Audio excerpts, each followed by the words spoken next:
You got me singing.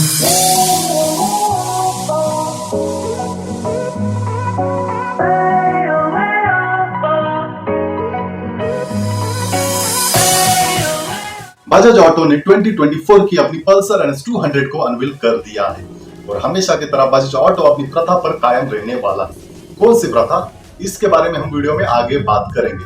पहले देख तो लेते हैं इस 2024 की पल्सर NS 200 में हमें क्या क्या देखने को मिलता है। So hey guys, this is Vijay and welcome back in a VK Motor Rocks।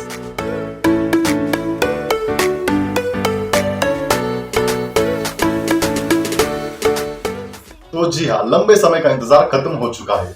Finally Bajaj auto stickering और कलर स्कीम से हट के कुछ प्रैक्टिकल अपग्रेड्स अपनी पल्सर NS 200 में करने जा रहा है, जिससे बहुत से लोग खुश है और बहुत से नाखुश भी है। अब नाखुशी एक नेगेटिव पॉइंट है जिसे मैं आपको शुरुआत में ही बताकर आपका मूड खराब नहीं करना चाहता। तो पॉजिटिव बातें करें तो देखो यार, कुछ नेसेसरी चेंजेस की दरकार बजाज ऑटो में बहुत सालों से थी। हम भी चाहते थे बजाज ऑटो कुछ प्रैक्टिकल अपडेट्स के साथ में अपनी लेजेंडरी बाइक्स को इंडियन मार्केट में लाए, पर पिछले कुछ सालों से ऐसा हो नहीं रहा था। नए साल के अपग्रेड्स में बजाज अपनी पुरानी बाइक्स को नई कलर स्कीम्स के साथ ही इंट्रोड्यूस करता था, जिससे लोग काफी ज्यादा बोर हो चुके थे।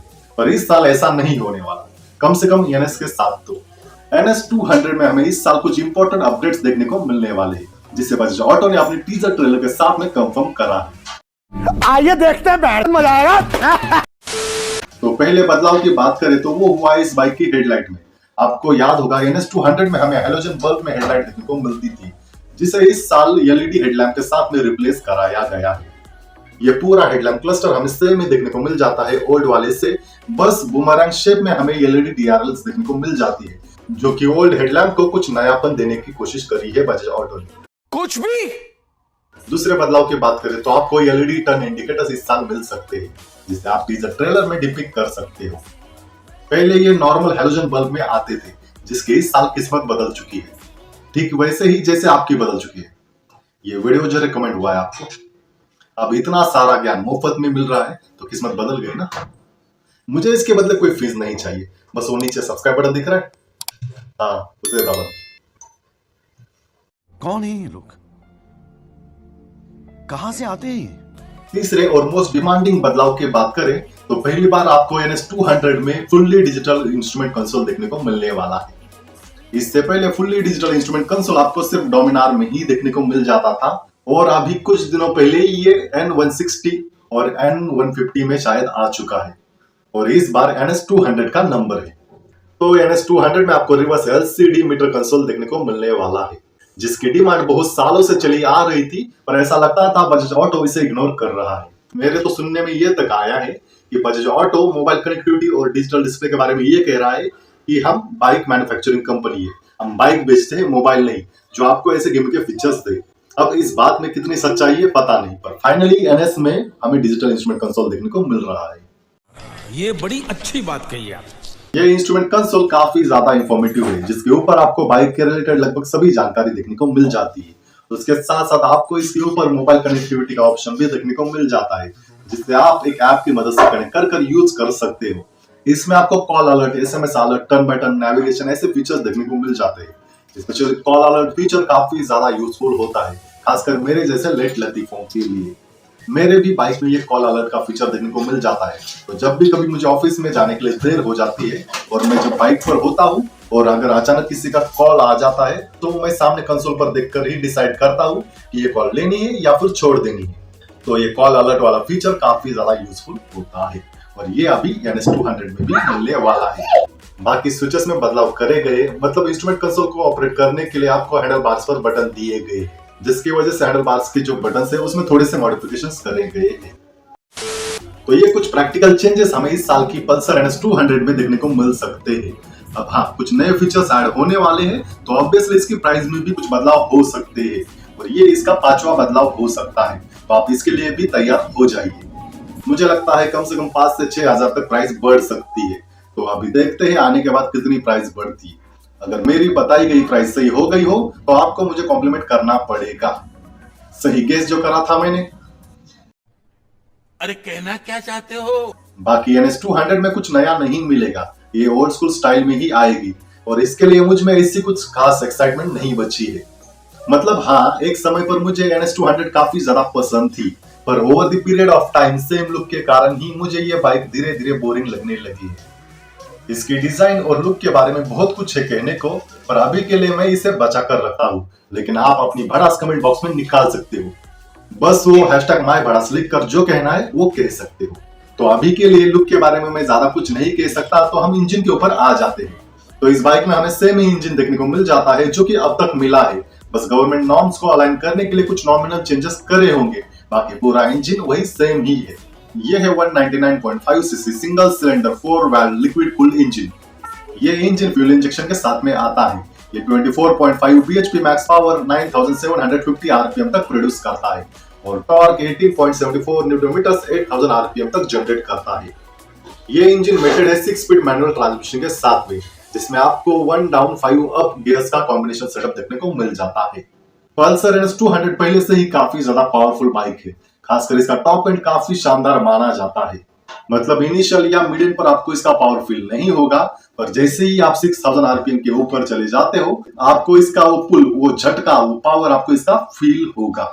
बाकी इतने सालों से ये बाइक मार्केट में है, तो ईयर आफ्टर ईयर इसका इंजन काफी ज्यादा रिफाइंड हो चुका है, लेकिन फिर भी टॉप एंड पर आपको थोड़े बहुत वाइब्रेशंस फील होंगे, जो कि काफी ज्यादा नॉर्मल भी है। बाकी बचे अदर पार्ट्स की बात करें तो फ्यूल टैंक इसमें हमें 12 लीटर्स का देखने को मिल जाता है, जिसका एर्गोनॉमिक्स के बारे में बात करना मुझे नहीं लगता सेंस बनाएगा। भाई साहब कुछ ज्यादा नहीं हो गया ये? मतलब कुछ भी। सस्पेंशन इस बाइक में हमें फ्रंट साइड में यूएसडी फोक्स देखने को मिल जाते हैं और रियर साइड में हमें नाइट्रॉक्स मोनोशॉक सस्पेंशन देखने को मिल जाते हैं। इसके सस्पेंशन हमें थोड़े स्टिफर साइड में देखने को मिल जाते हैं, जो कि मुझे लगता है जानबूझकर ऐसा करा होगा, क्योंकि स्टिफर सस्पेंशन हाईवे राइड्स में कॉर्नरिंग में काफी ज्यादा हेल्पफुल होते हैं। व्हील्स हमें इसमें 17 इंचेस के अलॉय व्हील्स देखने को मिल जाते हैं, जिस पर आपको 100/80 सेक्शन का फ्रंट टायर देखने को मिल जाता है और 130/70 सेक्शन का रियर साइड टायर देखने को मिल जाता है। अब हाँ, टायर्स में मुझे लगता है कंपनी ने कॉम्प्रोमाइज करा है, क्योंकि एक तो ये बहुत ज्यादा पतले हैं और दूसरा ये रेडियल टायर्स भी नहीं है, लेकिन आप इसे अपने अकॉर्डिंग बदल भी सकते हो, कोई दिक्कत नहीं आएगी। ब्रेक्स की बात करें तो ड्यूल चैनल एबीएस के साथ में ये बाइक आती है, जिसमें आपको ड्यूल डिस्क ब्रेक के साथ में ये बाइक देखने को मिलने वाली है। फ्रंट साइड में आपको 300 mm की फ्रंट डिस्क देखने को मिलेगी, तो रियर साइड में हमें 240 mm की रियर साइड डिस्क देखने को मिलने वाली है। इस NS200 की सीट हाइट 805 mm तक देखने को मिलने वाली है, तो अगर आप 5 फुट 7 इंच से ऊपर हो तो आपके आराम से पैर जमीन पर टिक जाएंगे, लेकिन अगर आपकी हाइट उससे भी कम है तो फिर भी अरे देवा, ये गड़बड़ है बाबा। फिर भी आप इसे टिप टो कर चला सकते हो, और चलाने वाले मुझे नहीं लगता कि बाइक की हाइट देखते हैं, ऐसी भी बाइक हो वो चला लेते हैं। ग्राउंड क्लियरेंस इस बाइक का 168 mm तक हमें देखने को मिलने वाला है, क्योंकि हमारे इंडिया सड़कों की कंडीशंस के हिसाब से काफी ज्यादा बढ़िया भी है।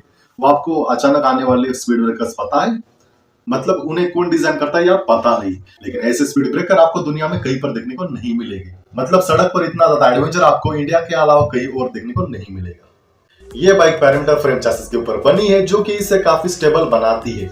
आपको राइडिंग करते समय पर ये काफी ज्यादा कॉन्फिडेंट फील होगी। बिल्ड क्वालिटी की बात करें तो फ्रैंकली स्पीकिंग मुझे बजाज की बाइक्स की बिल्ड क्वालिटी काफी ज्यादा पसंद है।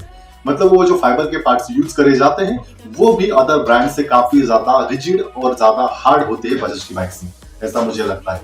मतलब अभी कुछ दिनों पहले ही मुझे एक बाइक लेनी थी, तो मैंने मल्टीपल शोरूम में विजिट करा था। तो मैं हर बार जब भी शोरूम में जाता हूँ और किसी बाइक की बिल्ड क्वालिटी देखनी होती है तो पहले मैं उसका फ्यूल टैंक बजा कर देखता हूँ। तो जब मैं बजाज के शोरूम में गया था तो मुझे साउंड ऐसे आ रही थी कि बहुत भरी भरी सी और मजबूत फ्यूल टैंक है, ऐसा बजाज की बाइक्स में फील होता था। और वही मैंने सेम टाइम पर यामा की FZ देखी, टीवीएस की अपाची 160R देखी, तो सब में मुझे ऐसा लग रहा था कि काफी पतली और काफी हल्की क्वालिटी का मटेरियल यूज करा है, लेकिन बजाज में काफी बेटर क्वालिटी का मटेरियल यूज करा है, ऐसा मुझे लगा था। तो इस वजह से मैं कह रहा हूँ कि बजाज की बिल्ड क्वालिटी के ऊपर मुझे नहीं लगता कोई डाउट कर सकता है। अब अगर हम मेरे स्टार्टिंग वाले स्टेटमेंट पर वापस आ जाए कि बहुत से लोग इससे ना खुश है, तो आपको ये समझना पड़ेगा कि मैंने ये क्यों कहा है। यूजुअली होता कैसे है, अदर ब्रांड जब अपनी बाइक को लॉन्च करते हैं और उनकी बाइक पॉपुलर होती है तो अगले कुछ सालों तक उस बाइक में कुछ नॉमिनल चेंजेस कर उस बाइक को कंटिन्यू रखते हैं, और कुछ सालों बाद उस बाइक को कंप्लीटली चेंज कर उसमें कुछ पुरानी मॉडल्स के इनिशियल्स रखते हैं। लेकिन बजाज के बाइक्स में होता इसके उल्टे है। बजाज ऑटो किसी मॉडल को अगर लॉन्च कर दे और वो अगर पॉपुलर हो तो बजाज उसे कभी डिसकंटिन्यू ही नहीं करता, भले ही लोग उससे ऊब जाए, बोर हो जाए, लेकिन बजाज को उस पर कोई लेना देना ही नहीं होता। मतलब उस बाइक को बजाज सालों साल चलाता ही रहता है। और अगर उनके डिजाइनर्स कुछ नया डिजाइन लाए तो उस डिजाइन को नए प्रोडक्ट के साथ में लॉन्च कर देता है।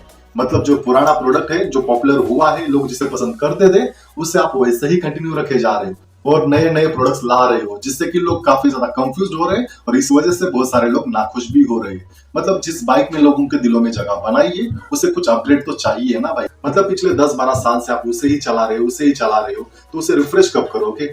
मतलब आप 2-3 एग्जांपल देख लो ना। बजाज की पल्सर 200 EF 2008 में लॉन्च हुई थी, तब से लेके अब तक वो बाइक बजाज ने कंटिन्यू रखी है। उस टाइम की वो सबसे फास्टेस्ट पल्सर थी, लेकिन अगर आप आज उसे देखोगे तो आज उसमें क्या मिलता है आपको? कुछ भी नहीं, एक ऑयल कूल्ड इंजन और वो सेमी फेयरिंग, जिसे अभी तक अपग्रेड नहीं करा। सिर्फ स्टिकर्स के साथ ही बजाज उसके साथ खेल रहा है, तो लोग इससे भी बोर हो चुके हैं। और वैसा ही पल्सर RS के साथ भी हो रहा है। तो यार बजाज ऑटो, हमें अपग्रेड चाहिए। हम चाहते हैं जो पुरानी लेजेंडरी बाइक से आप उन्हें विजुअली रिफ्रेश करें, लेकिन आप ऐसा नहीं कर रहे। इस वजह से मैंने कहा कि बहुत ज्यादा लोग इससे निराश भी हुए। तो आपको इस बारे में क्या लगता है? क्या बजाज को अपनी पुरानी बाइक्स को रिक्रिएट करना चाहिए? ये मुझे आप नीचे कमेंट बॉक्स में #myopinion लिख कर बता सकते हो। और अगर आपको ये वीडियो अच्छी लगी है तो आप इस वीडियो को लाइक कर हमें हौसला भी दे सकते हो। और अगर आप इस चैनल के ऊपर नए हो तो मुझे नहीं लगता आपको बताने की जरूरत पड़ेगी, आप कर ही दोगे चैनल को सब्सक्राइब, वो भी बिना बताए। तो उसके लिए थैंक यू। तो मैं मिलता हूं आपको नेक्स्ट वीडियो में। Till then bye. You got me singing.